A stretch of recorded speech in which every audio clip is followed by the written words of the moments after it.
Hello and welcome. Wild life world की इस रोमांचित भरी दुनिया में आपका स्वागत है। मैं हूं आपके साथ नूर हसन और ये है मेरे पार्टनर। मैं हूं आपके साथ वसीम अहमद। जल्दी से कीजिए हमारे चैनल को सब्सक्राइब, क्यों क्या मिलने वाला है, बहुत बड़ा प्राइज बताएंगे आप जब हो जाएंगे 3K सब्सक्राइबर। तो हम आपको उनमें से 3 को सिलेक्ट करेंगे और वो होंगे हमारे साथ वाइल्ड लाइफ सेंचुरीज में हमारे साथ लाइव शूट पर। तो जल्दी से कीजिए हमारे चैनल को सब्सक्राइब और मजा लीजिए इस रोमांच भरी दुनिया का। हमारी इस पूरी सीरीज में 3 सेशन होने वाले हैं। पहले सेशन में हम आपको एनिमल्स की डिटेल देने की पूरी कोशिश करेंगे। सेकंड सेशन में हम आपको लेके चलेंगे इंडिया के वाइल्ड लाइफ सेंचुरीज और थर्ड सेशन में हम आपको लेके चलेंगे वर्ल्ड के वाइल्ड लाइफ सेंचुरीज। तो जल्दी से कीजिए हमारे चैनल को सब्सक्राइब और मजा लीजिए इस रोमांच भरी दुनिया का।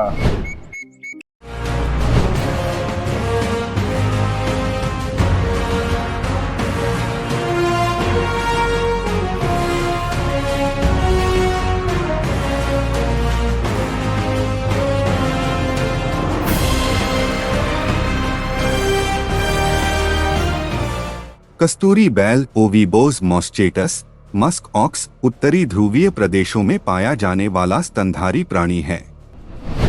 इनके नरों के शरीर से तीक्ष्ण गंध निकलती है, जिसके कारण इन्हें कस्तूरी बैल नाम दिया गया है। वास्तव में यह गंध संगम मैथुन हेतु मादाओं को आकर्षित करने के काम आती है। यह ग्रीनलैंड और कनाडा में पाया जाता है।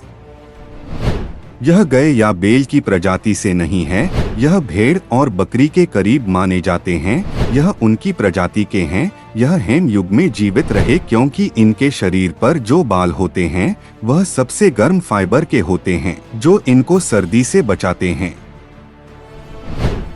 मस्कॉक्स को उनके मांस के लिए महत्व दिया जाता है और शिकारियों द्वारा प्रति वर्ष लगभग 260 जानवरों का शिकार किया जाता है। मस्कॉक्स को वन्यजीवों को देखने, उनके सींगों से बनी कलाकृति और उनके नरम अंडरवूल के लिए भी महत्व दिया जाता है, जिसे किव्यूट कहा जाता है, जिसे अपने वजन के हिसाब से दुनिया का सबसे गर्म ऊन माना जाता है। मस्कॉक्सन को कभी कभी ऊन के लिए और शायद ही कभी मांस और दूध के लिए अर्धपालतू बनाया जाता है। अमेरिका के अलास्का राज्य में कई मस्कॉक्सन फार्म हैं जो विशेष रूप से ऊन की कटाई के उद्देश्य से बनाए गए हैं। ऊन, जिसे किव्यूट कहा जाता है, अपनी कोमलता, लंबाई और इंसुलेशन मूल्य के लिए अत्यधिक बेशकीमती है। कस्तूरी बैल हरम प्रजनक होते हैं, जहां एक नर मादाओं के पूरे झुंड के साथ संभोग करता है और एकमात्र प्रजनक के रूप में अपनी स्थिति की रक्षा करता है। नर शक्तिशाली आमने सामने की टक्करों के माध्यम से इस प्रमुख स्थान के लिए संघर्ष करते हैं। बचाव करने वाले नर को चुनौती देने वालों की एक पंक्ति का सामना करना पड़ता है। एक एक करके ये चुनौती देने वाले रक्षक के सामने खड़े हो जाते हैं, अपना सिर नीचे करते हैं और पूरी गति से उसकी ओर दौड़ते हैं। वह भी ऐसा ही करता है और वे एक ऐसी ताकत से आपस में टकराते हैं जो संभवतः कम सुरक्षित जानवर को मार सकती है। हालांकि कस्तूरी बैल अपने सिर पर एक विशेष सुरक्षात्मक सतह की वजह से बिना किसी नुकसान के चल सकते हैं। अपने लंबे घुमावदार सींगों के ठीक बीच में नर के पास प्रबलित केराटिन, वही पदार्थ जो उनके सींगों को ढकता है, की एक प्लेट होती है जिसे बॉस कहा जाता है। इस सींगदार हेलमेट के नीचे एक छोटी सी हवा की गुहा होती है जो टकराव के प्रभाव से उनकी खोपड़ी और मस्तिष्क को बचाती है। कुछ चुनौतियां सिर्फ एक बार दौड़ने के बाद ही समाप्त हो जाती हैं। जब कमजोर नर को जल्दी ही एहसास हो जाता है कि वह पराजित है। अन्य बहुत लंबे समय तक चलते हैं और एक या दोनों नरों को गंभीर चोट लग सकती है। नर कस्तूरी बैल के लिए यह जोखिम इसके लायक है क्योंकि सफल नर हर साल औसतन 12 मादाओं के साथ संभोग करने में सक्षम होते हैं। 8 महीने बाद जब आर्कटिक का मौसम गर्म हो जाता है और भोजन आसानी से उपलब्ध हो जाता है तो युवा कस्तूरी बैल पैदा होते हैं। कस्तूरी बैल के बच्चे लगभग तुरंत खड़े होने में सक्षम होते हैं और कुछ ही घंटों में झुंड के साथ चलने के लिए पर्याप्त रूप से चलने लगते हैं। यह क्षमता बछड़ों को भेड़ियों और भालुओं जैसे भूखे शिकारियों का आसान भोजन बनने से रोकने में मदद करती है।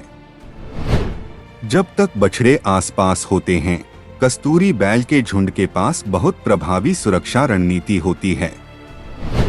वयस्क कस्तूरी बैल बच्चे के चारों ओर एक सुरक्षात्मक घेरा बनाते हैं, जिसका मुख बाहर की ओर होता है। इस संरचना में बछड़ों और खतरे के बीच 750 पाउंड के गुस्सैल जानवरों और बहुत तीखे सींगों का घेरा होता है।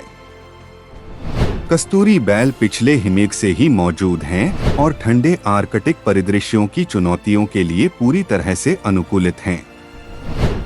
इनमें से सबसे महत्वपूर्ण अनुकूलन उनका डबल लेयर्ड कोट है।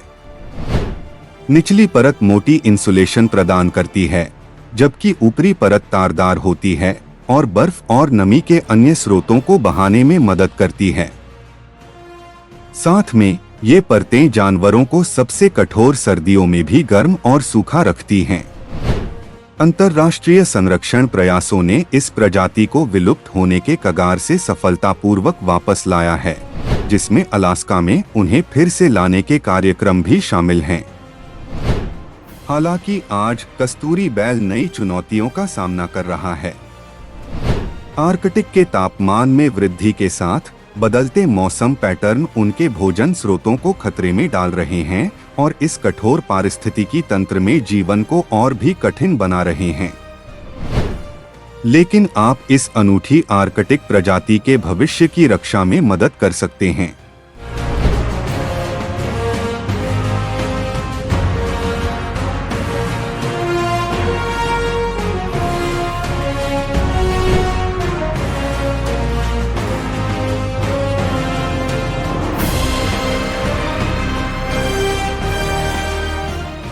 तो ये थी एक और हमारी रोमांच भरी वीडियो। तो दोस्तों, पसंद आई ना आपको? तो जल्दी से कीजिए हमारे चैनल को सब्सक्राइब और मजा लेते रहें इस रोमांच भरी दुनिया का। अपने नाम और अपने प्लेस को मेंशन करना ना भूलिएगा, क्योंकि आप में से होंगे 3 हमारे साथ वाइल्ड लाइफ सेंचुरीज में बहुत जल्द। तो जल्दी से कीजिए हमारे चैनल को सब्सक्राइब और मजा लीजिए इस वाइल्ड लाइफ दुनिया का।